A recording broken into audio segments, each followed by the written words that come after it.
Assalamualaikum warahmatullahi wabarakatuh. Yang saya hormati Pak Dodi Pangaribuan. Selamat datang di Jakarta, Pak. Pasti Bapak sudah biasa di sini juga, tapi di posisi yang baru sebagai GM PLN. Saya hormati seluruh jajaran PLN yang hadir di sini. Bersama kami Pak Kepala Dinas Tenaga Kerja, Energi, dan Transmigrasi, Pak. Ini memang dinas yang unik, Pak.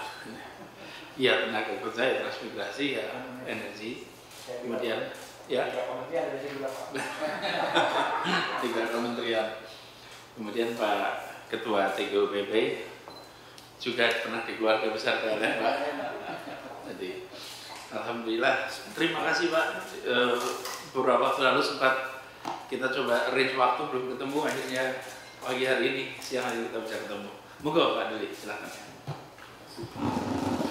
Baik, terima kasih. Bismillahirrahmanirrahim. Assalamualaikum warahmatullahi wabarakatuh.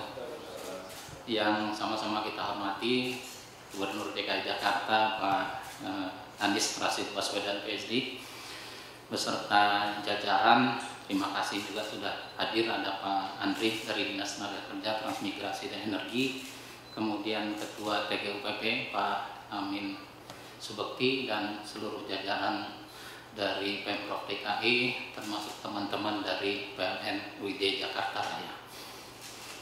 Pertama-tama tentu kami menyampaikan apresiasi Pak dan penghargaan. Saya tahu betul Bapak pasti sangat-sangat sibuk.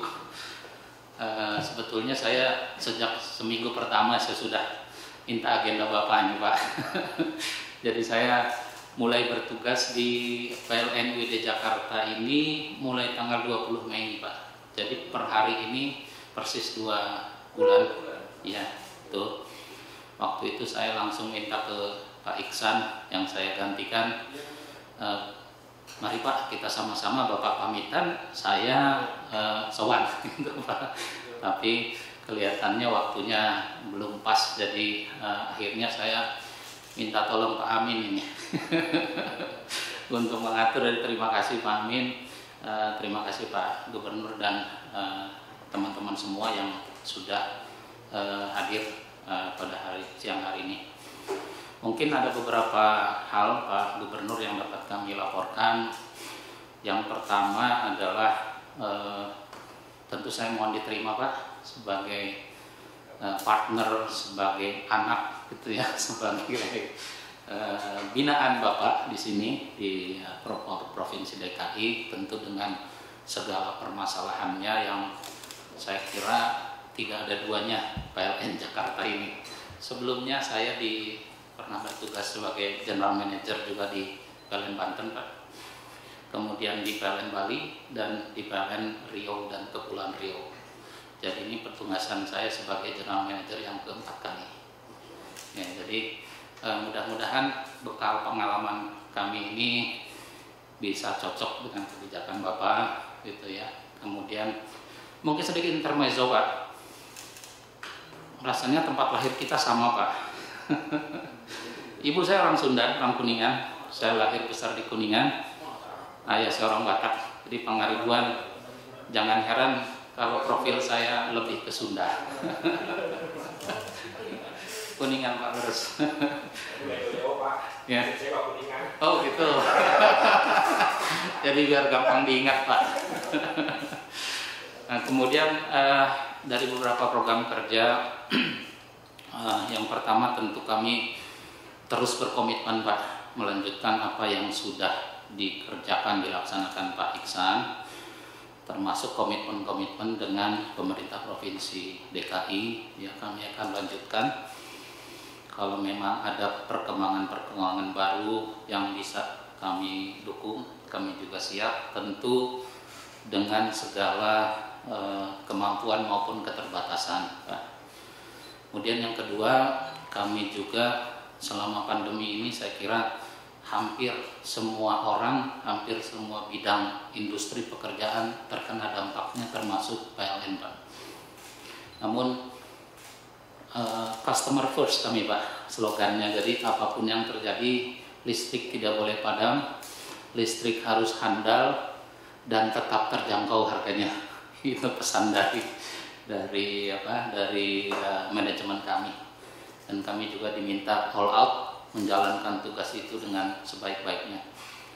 Kemudian yang kedua, mungkin yang cukup spesifik Pak bagi DKI PLN Jakarta mengenai Jakarta Smart City.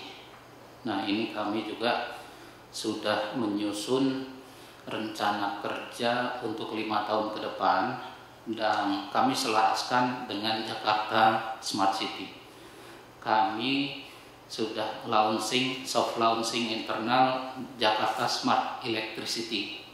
Jadi tinggal di tengahnya saja kami tambahin Pak Electricity, jadi sama-sama city. Dan terus terang Pak, kami sudah mencoba cari benchmark ke tim Jakarta Smart City ini, itu luar biasa sudah di depan Pak. Kalau ada iklan sepeda motor itu sudah selangkah atau beberapa langkah di depan ini pemerintah Provinsi DKI ini, dan saya sudah minta kepada seluruh anggota saya paling tidak kita bisa menyusul Pak.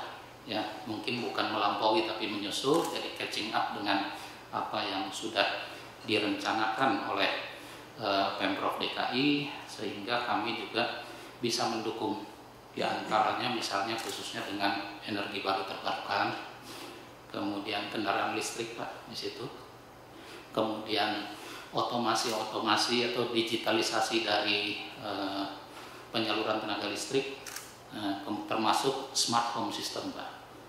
Nah, ini kami berkomitmen. Kalau kemarin itu ada tagline Jakarta Kian Benderang, dan itu kami masih tetap usung itu, sehingga misalnya tidak ada lagi kejadian seperti 4-5 Agustus yang lalu Pak, ada blackout segala macam, dan kami sadari betul bahwa memang sangat-sangat spesifik.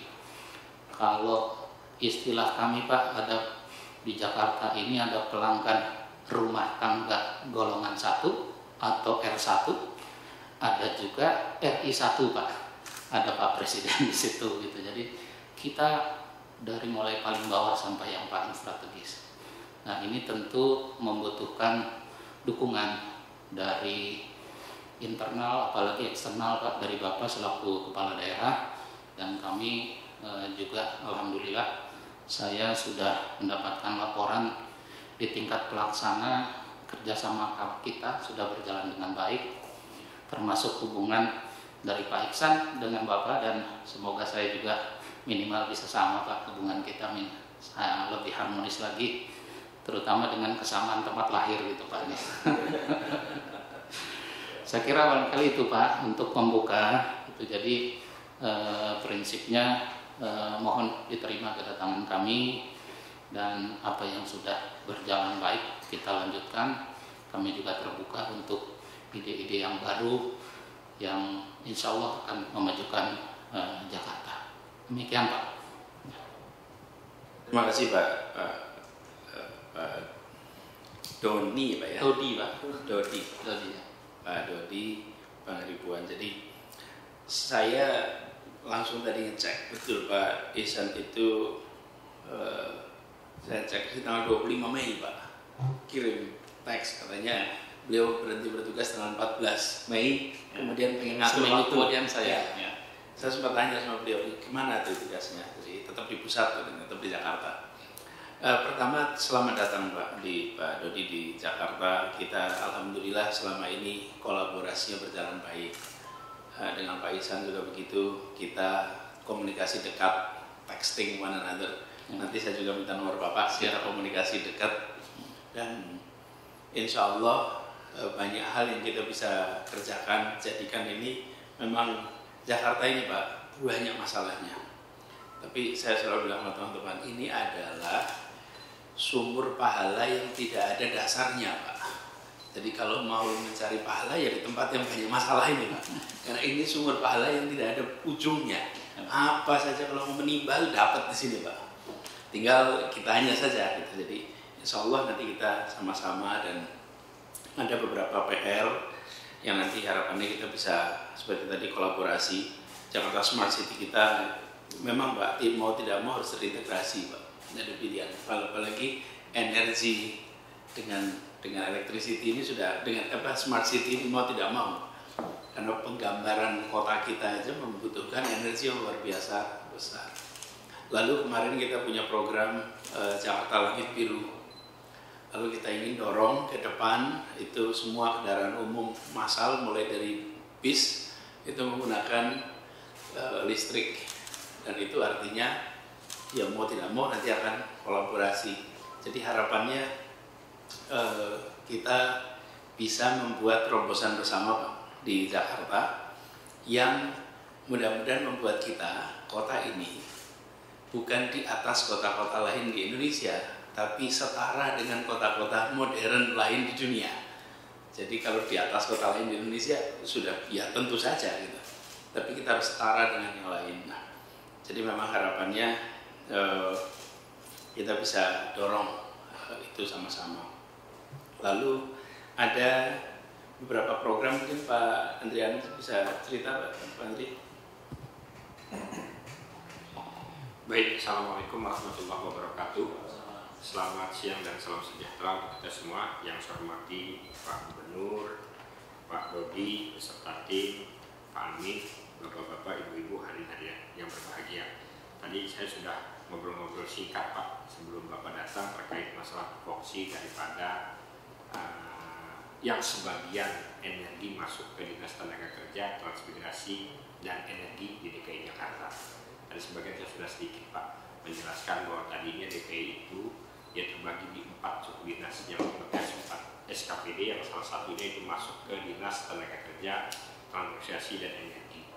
Ya memang di sini fokusnya yaitu terkait yang paling sekarang ini Pak, izin yang kita sama-sama sudah kita lakukan pekerjaan, yaitu ya penyediaan listrik di Pulau Seribu Pak, yang memang ya ini sudah ada PKS-nya antara Pemprov dengan PLN, ya dimana salah satu yaitu ya penambahan kabel laut segmen Tanjung Pasir Untung Jawa ya pada tahun 2019 dalam rangka peningkatan keadaan dari listrik. Nah, tahun 2020 juga sekarang kita juga dalam proses Pak pembangunan PLTS 400 kWp ya ke Pulau Sabira. Nah, ini juga dalam rangka ya menggunakan dalam rangka untuk membackup pasokan listrik yang ada di Kepulauan Seribu, termasuk juga pasokan-pasokan yang dari tahun 2007 sampai 2011 sudah kita bangun, yaitu di 11 pulau yang ada di Kepulauan Seribu. Dan juga sudah saya sampaikan Pak Gubernur bahwa nantinya mungkin kita akan lebih banyak berdiskusi secara intensif untuk merealisasikan terutama untuk kegiatan-kegiatan yang memang belum tertuntaskan. Mungkin itu aja Pak yang perlu saya sampaikan terkait masalah ke bidang energi yang ada di Dinas Tenaga Kerja, Transmigrasi, dan Energi, termasuk juga tadi sudah mulai menyampaikan juga pada Pak Dodi yaitu terkait masalah tugas-tugas untuk peningkatan energi yang terbarukan. Itu beberapa terobosan-terobosan ataupun kegiatan-kegiatan terutama pemasangan ini Pak tenaga surya. Nah, itu juga merupakan salah satu terobosan-terobosan yang akan kita lakukan. Jadi itu Pak mungkin yang perlu saya sampaikan. Terima kasih dan kurang mohon maaf. Wabillahi taufiq wal hidayah. Assalamualaikum warahmatullahi wabarakatuh. Jadi Pak Dodi, kita ini punya Bapak tahu persis konsumsi listrik di kita ini luar biasa tinggi. Barangkali Jabodetabek dibanding seluruh Sumatera mungkin kita lebih besar konsumsi kita. Nah, memang ada beberapa gagasan, tapi nanti di waktu lain lebih kita diskusikan. Tapi kemarin sempat dibahas ya Pak Amin mengenai pemanfaatan atap rumah-rumah kita untuk persewaan panel. Jadi pihak ketiga nanti yang memasang panelnya, tapi rumah tangga menyewakan atapnya. Karena kalau rumah tangga harus beli solarnya belum tentu mampu. Ini beberapa ide-ide untuk kita mencoba bagaimana agar di Jakarta kita bisa lebih ramah lingkungan di dalam mendapatkan sumber energi. Lalu ini Pak, terkait mungkin dipikirkan sama-sama Pak. Pemerintah kemarin itu mengumumkan paket-paket bantuan. Memang salah satu yang meningkat konsumsinya di rumah ini ketika work from home itu adalah listrik dan pulsa. Itu otomatis. Nah, di satu sisi kami juga menyadari ini adalah sebuah perusahaan yang ada balance-nya di situ.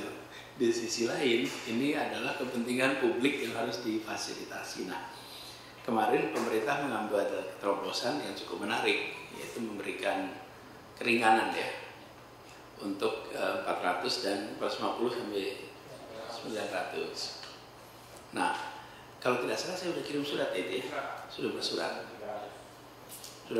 Nah, tantangan kita ini rusun-rusun yang disubsidi di Jakarta itu 1.300. Jadi memang desainnya 1.300, bukan mereka mau pesan 1.300. Karena ketika di satu sisi kita memberikan subsidi berupa perumahan, di sisi lain biaya listriknya menjadi tinggi. Nah, mungkin perlu dipertimbangkan apakah ada opsi-opsi, terutama untuk warga kita yang memang hidup dalam subsidi.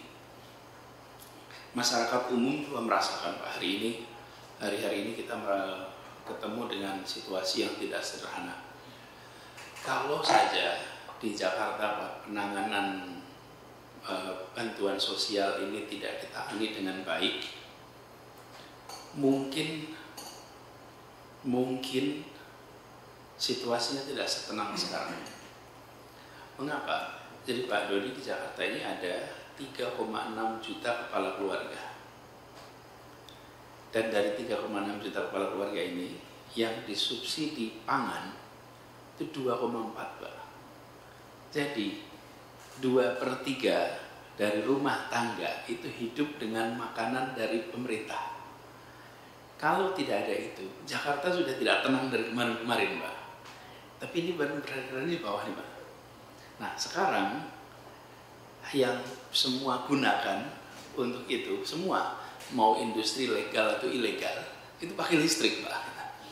Dan salah satu komponennya, jadi saya kemarin terpikir, bila kita mau mengamankan benar kota ini, satu kebutuhan pangannya, yang kedua mau tidak mau sekarang itu energi dan listrik. Jadi nanti ini kita coba pikirkan mekanismenya Pak, seperti apa supaya punya implikasi yang lebih baik gitu di masyarakat.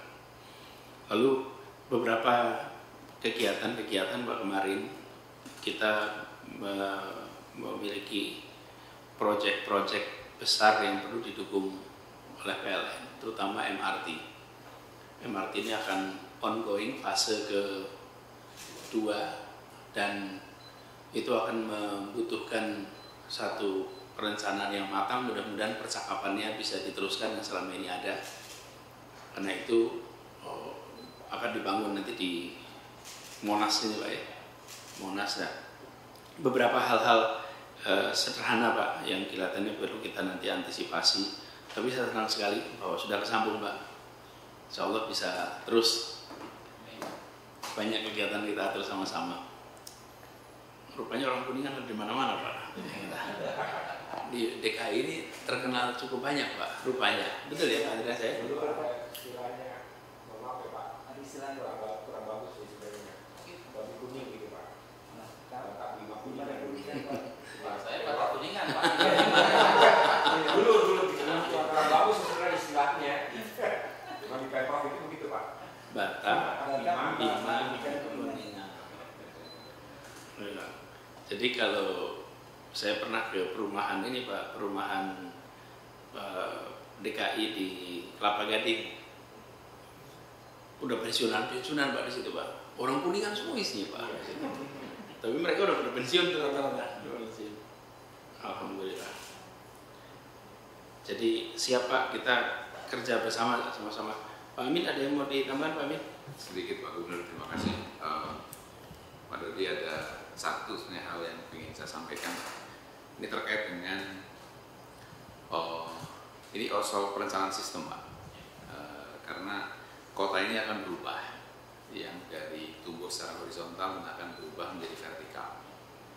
Jadi kita sedang mengembangkan beberapa istilahnya polycentric growth baru yang ada di sepanjang koridor MRT. Jadi misalnya dari mulai Lebak Bulus, Fatmawati, Blok M, kemudian Duku Atas sampai nantinya ke Ancol Barat yang menjadi end station dari MRT. Nantinya East West juga begitu. Biasanya PLN itu kayak ngejar layangan, Pak. Ada pusat pertumbuhan baru Anda kejar ke sana sistemnya gitu. Kalau bisa tidak dari itu, dari awal sudah di Duku Atas misalnya akan menjadi pusat pertumbuhan yang besar sekali. Lebih bagus dari sekarang rencana gardu induk ada di situ atau trafo-trafo yang sesuai dengan kapasitas masing-masing. Itu lebih bagus dari awal. Sama yang kedua, ini soal trotoar kita, Pak. Ini kan soal bongkar gali tutup, Pak. Kita sedang menggagas yang namanya ducting bersama. Saya kira Pak Ihsan mungkin sudah cerita. Ini akan kita teruskan sehingga nanti apakah itu FO, apakah kabel transmisi atau distribusinya PLN itu nanti lewat situ dan kemudian supaya nggak bolak-balik gitu loh. Jadi udah bagus-bagus misalnya membayangkan Sudirman Tamrin sudah seperti itu, nanti diobok-obok lagi kan nggak enak gitu. Jadi lebih bagus ini dari awal kita bicarakan yang ini, Pak, supaya mumpung Pak Dodi baru, jadi kita rencanakan sama-sama sehingga nggak penataan kotanya akan lebih bagus. Saya kira gitu, Pak. Terima kasih, Pak.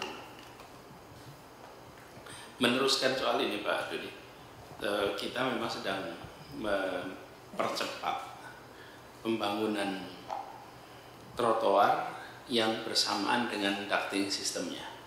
Persis seperti disampaikan. Jadi kemarin kita hanya bangun trotoar saja. Nah, ke depan kita akan sebagai satu kesatuan dan itu ada kita tugaskan BUMD kita. Ini mudah-mudahan bisa kerjain sama-sama. Ya. Silakan Brady. Terima kasih Pak Gubernur, Pak Amin dan Pak Andri. Mungkin beberapa tanggapan yang bisa saya sampaikan. Pertama mengenai di Kepulauan Seribu ya Pak Andri ya. Di situ saya kira rencana kami Bapak juga sudah terinfokan. Kemudian ada satu barangkali yang saya mohon dukungan nih dari Pak Gubernur dan Pak Andri dan tim mengenai tanah, Pak, tanah di Pulau Sebira ini. Jadi kami sudah melakukan investasi sebesar berapa, sekitar 14 miliar di situ, Pak. Nah, kalau boleh tanahnya itu entah pinjam pakai entah apa gitu ya. Karena tujuan kita memang ingin melistriki daerah-daerah terluar gitu ya, dan ini memang termasuk dalam kriteria itu. Kita juga harus menyediakan nanti paling tidak operator untuk operasi dan maintenance gitu. Jadi kalau bisa kita sinergi, Pak, itu kami akan memudahkan sekali tugas kami gitu. Kemudian yang kedua mengenai MRT, Pak, fase 2 memang kira-kira 1 bulan yang lalu kami juga sudah bertemu, Pak, dengan direktur operasinya MRT. Kita sudah sepakati beberapa skenario termasuk menarik jaringan dari gardu induk yang di Monas yang Bapak sampaikan tadi ke gardu induk kami di belakang kantor kami, Pak, di Gambir. Nah, jadi itu ada beberapa skenario, saya kira teknis, dan itu kami sudah sepakati beberapa rute, ada yang memutar, melingkar, atau lewat depan kantor kami, itu kami sudah sepakati, Pak. Gitu, ya. Kemudian berikutnya dari Pak Amin tadi, Pak ya, yang kami, saya kira ini Pak memang jadi perhatian kami juga, supaya saya masih ingat dulu Pak ada di Rut PLN yang menyebutkan kita harus dari ban depan. PLN ini jangan ke ban belakang karena sampai botak menyusul ban depan pun nggak bisa. Dan itu kalau dari segi supply, Pak, alhamdulillah, Pak, dari segi supply, apalagi sekarang mungkin saya laporkan, Pak, beban di Jakarta ini termasuk penjualan kami turun sekitar 20%, Pak, dari kondisi normal. Dan ini bukan hanya menggerus pendapatan kami, tapi menggerus juga pendapatan Pemprov dari pajak penerangan jalan umum yang merupakan persentase dari penjualan kami. Nah, terkait tadi Pak Amin, kita siapa? Jadi nanti kalau dari sisi supply sudah aman dari pembangkit Pak, tapi betul yang Bapak sampaikan dari sisi gardu induk nanti kita akan siapkan titik-titik mana yang tadi akan dikembangkan secara vertikal. Itu sama dengan TOD itu Pak ya? Transit oriented development gitu ya.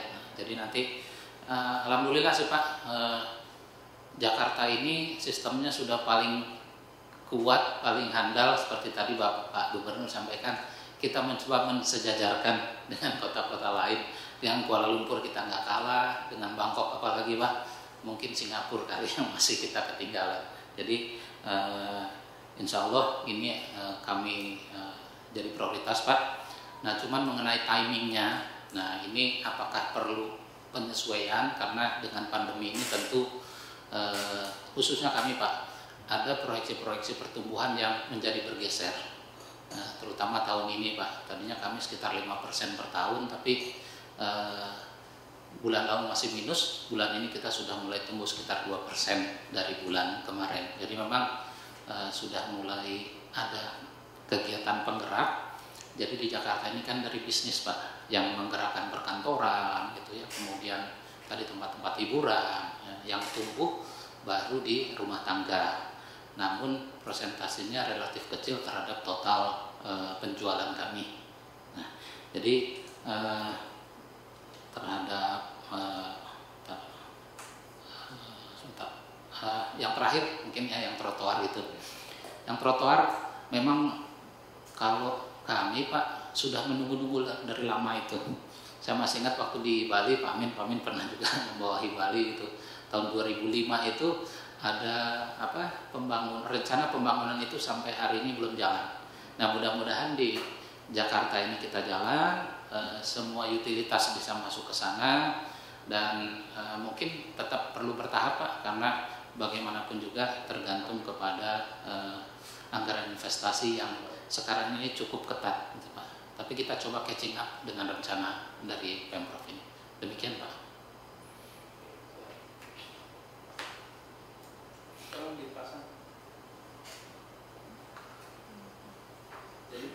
Terima kasih Pak. Jadi nanti yang terkait dengan untuk trotoar dan lain-lain, kalau bisa sesegera mungkin ya Pak. Mungkin Pak Adriansyah komunikasi Pak Amin. Kami ini Pak Dodi memang apalagi semenjak ada kejadian pandemi ini ingin memanfaatkan untuk perubahan cara kita beroperasi di kota kita. Nah, pengembangan TOD itu memang akan menjadi lebih cepat lagi dari yang semula dibayangkan. Persis seperti sampaikan Pak Amin, akan perlu dukungan. Jadi kalau dipikir ya Pak, mengapa Jakarta itu penduduknya begitu tersebar? Karena kita ini membatasi koefisien lantai bangunan, sehingga bangunan yang tinggi itu terbatas. Karena bangunan tinggi terbatas, maka menyebar. Konsekuensinya ketika sudah penuh ke Depok, ke Bekasi, ke Tangerang, karena di sini penuh. Di tempat-tempat lain, koefisien lantai bangunan itu diizinkan untuk naik tinggi. Dengan itu naik tinggi, maka orang berada di dalam kota. Kalau orang berada dalam kota, dia tidak perlu mobil, Pak. Tidak perlu mobil, dia akan jalan kaki. Tapi di sini karena di ujung, tidak perlu mobil. Jadi kalau orang Bekasi, orang Depok lihat Jakarta, ya buat apa bikin trotoar? Yang penting saya bisa sampai kantor, gitu. Jalannya penting baik. Nah, sekarang kita sedang proses transform itu. Tapi sekali Pak Amin lebih baik. Ini Pak Amin udah masuk. Lebih baik percakapannya dari sekarang, Pak. Kita udah bicara Pak dengan, jadi kalau bicara ini nampak sekali jangan hanya transportasi, jangan hanya tata ruang, tapi juga energi. Jadi kalau bisa dengan energi itu akan jauh lebih leluasa, Pak. Jadi saya berikan ilustrasi sedikit, Pak.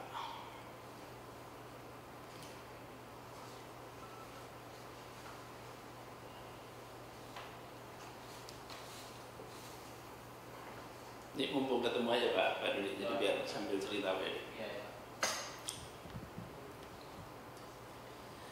Jadi yang selama ini kita jalani Pak, itu kita punya masalah gridlock, trafficnya, lingkungan hidupnya ada polusi, ngalami land subsidence sama banjir Pak. Ini adalah tantangan kita, tapi root masalahnya itu di sini Pak. Ada sekeliling kita dibatasi kepadatan penduduknya, kendaraan umum nggak siap. Nah ini under investment di basic service lah kita sudah miliki, sudah punya tantangan ini Pak. Tapi yang saya ingin ceritakan di sini Pak, ini yang kita akan kejar Pak. Ini Pak aturan KLB kita Pak, Kepolisian Lantai Bangunan itu membuat Jakarta warnanya abu-abu ini Pak. Ini sebaran rumah. Kalau kita mengadopsi aturan di New York, Jakarta tuh ukuran cuma segini Pak, penduduknya Pak. Kalau pakai aturan Singapura cuma segini, inilah ini hijau semua. Karena aturan kita itu melarang tinggi. Pak bayangkan Pak, untuk bisa bikin gedung 8 lantai Pak, itu harus punya 5.000 meter tanah. Di Hong Kong itu 1.000 meter saja sudah bisa bikin 6-7 lantai. Konsekuensinya apa? Ya hanya yang besar yang bisa bikin lantai besar Pak. Jadi kalau orang punya 1.000 meter di sini mau bikin 8 lantai tidak bisa Pak. Harus 5.000 meter. Aturannya itu membuat hanya yang besar yang bisa bikin gedung tinggi. Jadi apa yang terjadi? Jakarta menjadi hamparan rumah pendek sekota. Efeknya 92% tanah kita ditutup oleh rumah, oleh jalan. Karena itu kalau hujan nggak ada air masuk ke tanah. Nah, sekarang kita mau ubah itu, diubah itu sehingga ini kan low rise semua Pak. Ini mau diubah dengan high rise. Nah, high rise itulah pengubahannya bagaimana? Nah inilah disebut pindah dari car oriented jadi transit oriented. Ini yang disebut TOD. Cuman kebanyakan orang bicara TOD itu bikin kompleks di sekitar stasiun. No. Ini adalah mengubah dari pembangunan berbasis kendaraan pribadi menjadi pembangunan berbasis kendaraan umum. Nah, kalau berbasis kendaraan umum, maka orang diasumsikan tidak naik kendaraan pribadi, Pak. Karena itulah rumahnya, nanti perencanaannya, ini energinya akan berubah nih, Pak. Kalau kemarin, ini jalur-jalur listrik juga mungkin akan berubah. Begini, Pak. Sekarang nih, Pak, kalau sederhananya gini, makin lebar jalan di depan rumah, makin tinggi gedung boleh. Jalan Sudirman, lebarnya mungkin sekitar 100-120, karena itu gedungnya boleh tinggi Pak. Jalannya makin sempit, maka rumahnya makin pendek. Kira-kira begitu cara kerja. Jadi jalan besar, habis itu nanti ada jalan lebih kecil, itu lebih pendek, sampai ke dalam gang pendek sekali. Kira-kira begitu. Nah nanti akan diubah, tidak lagi seperti itu, tapi makin dekat stasiun makin tinggi, makin jauh dari stasiun makin pendek. Jadi tidak lagi berbasis jalan raya, tapi berbasis stasiun. Kira-kira seperti ini Pak nantinya. Shift-nya ini.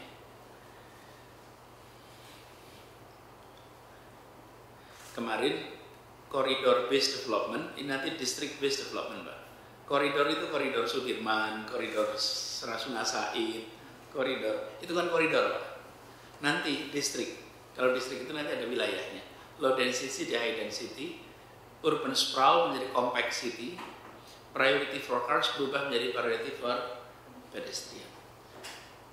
Transformasi ini sudah berjalan dalam bentuk regulasi-regulasi Pak. Tapi benar Pak Amin, kita belum secara serius engage aspek energinya Pak. Jangan sampai nanti ketika sudah mau bangun baru muncul headache Pak. Ini Pak contohnya Pak. Ini adalah pembangunan berbasis kawasan Pak. Kita tentukan titik nolnya, lalu kita buat radius 400 meter, radius 800 meter. Nah di sini silahkan bikin bangun tinggi sekali. Begitu ini diizinkan bikin tinggi sekali, apa yang terjadi? Langsung investor mau masuk Pak. Kenapa? Karena tanahnya di sini 1000 meter, tapi kalau dia bisa bangun 40 lantai, itu menjadi 4 hektar. Lahannya 1000 meter, tapi boleh 40 lantai. Itu sama seperti beli tanah 4 hektar. Apa yang terjadi? Nanti di sini akan menjadi daerah yang tinggi, Pak. Ini contoh Fatmawati, ini contoh Lebak Bulus, ini contoh Blok M. Jadi kita tidak mengandalkan jalur seperti ini, Pak. Supaya terlihat. Kalau dulu kita lihat ini adalah koridor Simatupang, maka di koridor ini di pinggir jalannya boleh tinggi, Pak. Begitu kira-kira dulu. Sekarang akan dibuat ke depan akan begini. Jadi harus sudah mulai mikirkan infrastruktur energi untuk kawasan ini, Pak. It may be rather different, Pak. Nah ininya beberapa kawasan. Sebentar, saya tunjukkan titik-titik yang mungkin jadi perhatian. Di Jakarta ini Pak ada sekitar 52 kalau tidak salah Pak, 52 stasiun Pak. Nah sekarang pengelolaan stasiun itu sudah terintegrasi. Stasiun sekarang dikelola oleh DKI Jakarta Pak. Dulu dikelola oleh KAI. Jadi DKI, MRT dengan KAI membentuk joint venture. Kami 51, KAI 49 mengelola seluruh stasiun yang ada di Jakarta. Kenapa? Karena kalau yang mengelola transportasi dengan yang mengelola tata ruang itu beda. Itu seperti tangan kanan dan kiri di otak yang berbeda, Pak. Gak bisa asinkron, Pak. Kebayangkan. Jadi kalau ini sekarang otaknya sama, satu tangan kanan namanya tata ruang, satu tangan kiri namanya transportasi umum. Kenapa Jakarta selama ini selalu problem? Karena yang ngatur tata ruang dengan yang ngatur transportasi beda. Nggak nyambung, Pak. Nah, untungnya presiden kita pernah gubernur, pernah wali kota, Pak. Jadi beliau tahu persis kalau memberesin itu harus jadi satu. Jadi ketika beliau disampaikan ini, lalu beliau sampaikan bahwa this is exact, ini contohnya Pak. Bentar, saya gambarkan. Ini contoh Pak. Jadi nanti ada kawasan-kawasan sekitar stasiun Pak, yang nanti akan tumbuh besar menjadi kawasan-kawasan yang kita sebut sebagai TOD. Mungkin akan menarik Pak Dodi, Pak Amin, kalau buat semacam sehari atau 2 hari workshop tentang kebutuhan energi untuk konsep TOD ke depan. Sehari 2 hari aja. Nanti abis itu masing-masing bisa jalanin, tapi punya visi yang sama.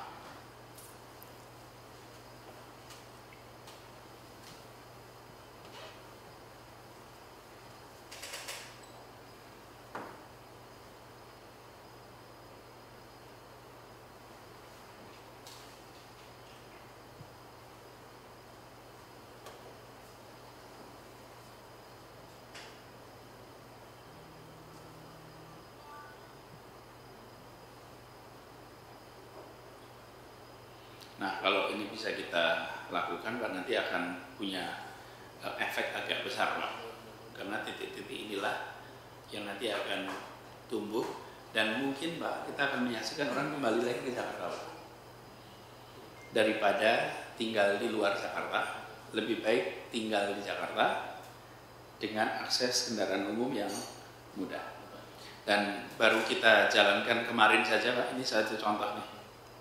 Ini baru kita mengintegrasikan transportasi yang ada di bawah DKI saja. Itu dari 2016 338.000 orang naik kendaraan umum per hari. Awal tahun ini sudah menjadi 980.000. Jadi naiknya itu 600.000. Kalau 600.000 orang naik, itu artinya orang mau pindah dari kendaraan pribadi ke kendaraan umum. Kalau kita nambah bis, itu artinya kita punya uang, Pak. Kita punya, kadang itu bisnya tambah. Tapi kalau orang belum pindah, ya nggak ada gunanya ridership ini.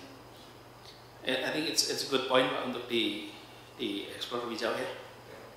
Lalu Pak Doni, sebelum berakhir Pak, saya ingin kalau boleh titip hal kecil Pak.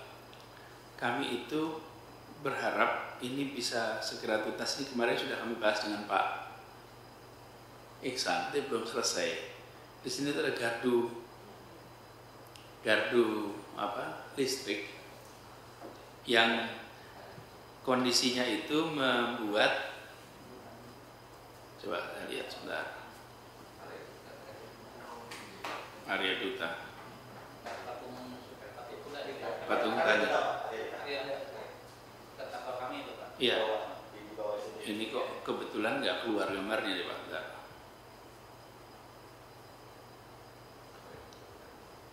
Nah ini dia nih. Nah ini Pak, ini kalau jalan ke sini terus berhenti jalannya Pak, karena ada gardu ini Pak. Ini jalan ini langsung, karena satu lane itu ada ini tiangnya agak tinggi ke atas Pak ini. Ya, ya. Jadi kalau memungkinkan ini menjadi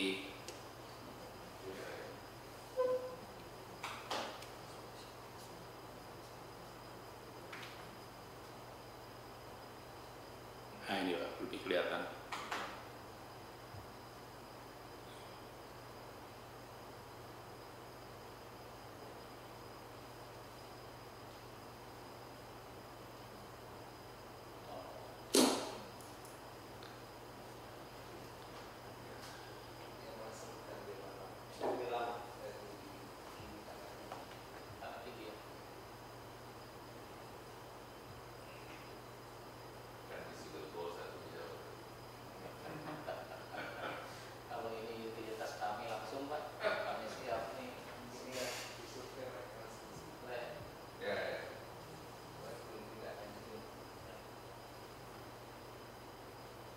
Ya, ini kemudian ketika terutama sore hari lah obvious ini bottleneck yang cukup. Lalu secara kebetulan memang kita akan melakukan pelebaran di sini semua sehingga ini menjadi satu koridor. Jadi mungkin kalau perhatikan dari depan kantor Bapak ke selatan Pak, Cikini sampai ke Raden Saleh, kemudian ke timur ke arah Keramat, terus Keramat ke arah Senen, itu semua akan menjadi 4 itu akan menjadi satu koridor penataan trotoar Pak. Jadi penataan trotoar itu akan terjadi di ujung sini terus ke bawah sampai Cikini belok kiri Raden Saleh, kemudian di sini naik lagi ke atas terus pindah ke sini lagi. Ini perempatan ini akan menjadi satu koridor. Nah, inilah juga pembangunan ducting system nantinya di situ. Percontohan. Nah, yang komponen ini kemarin belum dibangun dulu, menunggu ini geser Pak. Jadi yang sekarang kita turun dulu ke bawah, bangun yang ke timur, bangun ke utara, yang ini nanti dibangunnya itu bersama dengan taman yang di tengah Pak. Dan di tengah itu ada peninggalan gardu lama itu Pak, di Taman Gunung Agung. Itu ada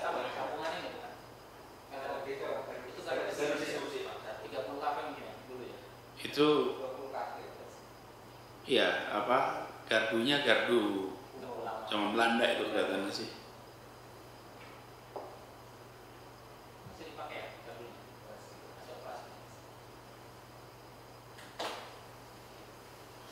Kira-kira begitulah Pak. Ini catatan kecil aja, catatan samping aja. Baik Pak Gubernur, mungkin langsung saya tanggapi saja Pak. Yang tadi pertama yang mengenai PUD Pak dan konsep untuk memusatkan pusat-pusat pertumbuhan beban, tentu bagi kami ini sangat memudahkan juga Pak. Ya, jadi nanti mengenai titik-titiknya nanti kami akan koordinasi mungkin dengan Pak Amin dan tim supaya kami bisa memproyeksikan dengan lumayan akurat rencana-rencana gardu induk, rencana pertumbuhan beban, dan itu tentu buat kami juga di samping memudahkan karena centralized Pak, juga akan mengurangi biaya daripada tersebar gitu ya, kita narik jaringan ke banyak tempat, lebih bagus kita di satu tempat saja. Ini mudah-mudahan ini bisa memotong biaya. Kemudian yang kedua mengenai tadi Pak, concern Bapak yang gardu ini kebetulan ini kan saya kira sudah disurvei ya, jadi sudah disurvei. Kapan itu kami juga berkesempatan ada ke tempat kami Pak Kepala Dinas Bina Marga Pak juga menyampaikan hal yang sama. Namun mohon waktu karena ini kebetulan otoritasnya beda Pak, sama-sama PLN otoritasnya beda. Namun tadi sudah dari teman-teman di unit induk pembangunan transmisi, unit induk transmisi Jawa bagian Barat sudah survei. Hasilnya kami juga belum diberitahu, tapi kalau boleh saya mendahului informasi, barangkali ada sedikit tantangan mengenai biaya Pak, karena sedang pandemi ini, kami juga sedang mencoba menyeimbangkan antara revenue dengan pengeluaran gitu Pak. Jadi kami akan menghubungi mereka, tapi kira-kira barangkali yang kami pahami itu. Tapi insya Allah kami pentingkan untuk prioritaskan aspirasi atau arahan Bapak ini. Kita menyadari persis Pak, waktu ngobrol juga waktu itu cerita Pak Ihsan bahwa di PLN itu namanya PLN, tapi sebetulnya ada divisinya beda-beda. Mudah-mudahan nanti kita bisa tuntaskan, dan harapannya nanti ini memang koridor terakhir Pak itu. Jadi kita berharap nanti ketika sudah itu pindah baru kita kerjakan itu nanti sehingga menjadi satu kesatuan. Insya Allah. Begitu ya. Berarti terima kasih banyak. Terima kasih Pak. Terima kasih semuanya. Selamat datang kembali Pak, meskipun agak terlambat. Insya Allah all goes well. Ya. Saya akhiri. Assalamualaikum warahmatullahi wabarakatuh.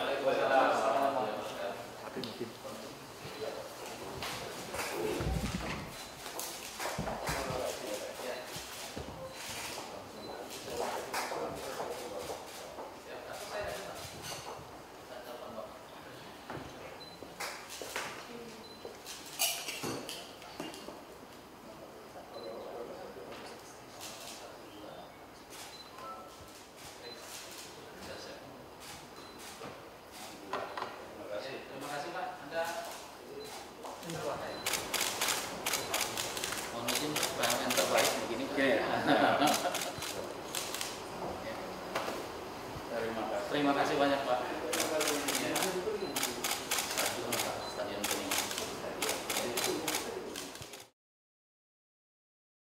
Pemprov DKI Jakarta berkolaborasi bersama Harvard CLM Team dan Clockclick.id dalam menghadirkan kalkulator COVID-19.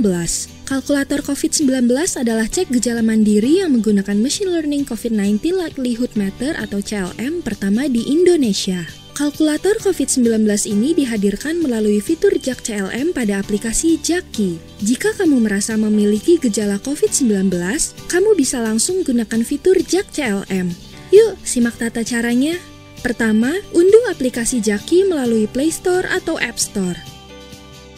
Kedua, pilih fitur JAK CLM. Kemudian, perhatikan ketentuan yang tercantum pada JAK CLM. Salin kalimat pernyataan pada box yang disediakan. Masukkan nama lengkap beserta NIK sesuai dengan kartu tanda penduduk. Ingat ya, satu NIK hanya bisa digunakan untuk 1 kali tes dalam seminggu. Masukkan alamat sesuai dengan domisili kamu di Jakarta dan lengkapi data identitas lainnya. Masukkan juga nomor telepon dan email yang aktif. Isi semua pertanyaan secara benar dan jujur, mulai dari informasi klinis, kondisi kesehatan, riwayat kontak, dan riwayat bepergian. Setelah selesai, kamu bisa cek kembali informasi pada rangkuman jawaban. Jika sudah sesuai, centang pernyataan persetujuan lalu klik tombol lihat hasil tes. kamu akan mengetahui hasil pemeriksaan kamu sesuai kategori yang ada, yaitu orang tanpa gejala atau OTG, orang dalam pemantauan atau ODP, dan pasien dalam pengawasan atau PDP. Selain mengetahui hasil tes, kamu juga akan mendapatkan rekomendasi agar tetap sehat dan informasi lainnya selama pandemi COVID-19. Jangan lupa unduh dan simpan hasil tes kamu dengan memindai atau screenshot QR Code di halaman hasil. Jika dari hasil tes kalkulator COVID-19 kamu diprioritaskan untuk ikut tes PCR, maka ikuti langkah berikut. Pertama, unduh hasil tes kalkulator COVID-19 atau simpan QR Code-nya. Kedua, konfirmasi kehadiran untuk tes PCR dengan menghubungi nomor telepon puskesmas yang diberikan. Ketiga, datang ke puskesmas yang telah ditentukan dengan membawa kartu identitas dan hasil tes kalkulator COVID-19 kamu. Yuk, cek mandiri gejala COVID-19 melalui Jak CLM di Jaki. Jaki, bikin gampang.